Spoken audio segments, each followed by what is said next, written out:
Remember that you can book this tour right now at rincondelaviejapark.com. So right now, everybody's getting their helmets, their life jackets, their elbow and knee pads, and making all the safety things that you need to do for the tubing experience. Let's do it!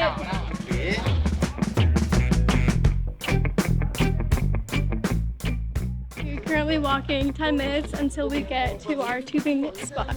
And there's a bunch of different rapids along the way, but you'll be okay. You have the guides with you and they'll keep you safe, and you also have all your equipment on as well.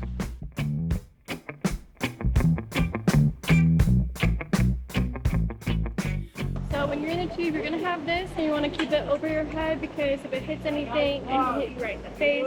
You'll also use this if you ever get stuck or to keep moving. And you want to make sure that when you're in the tubes, you can cross your legs to help you with balance.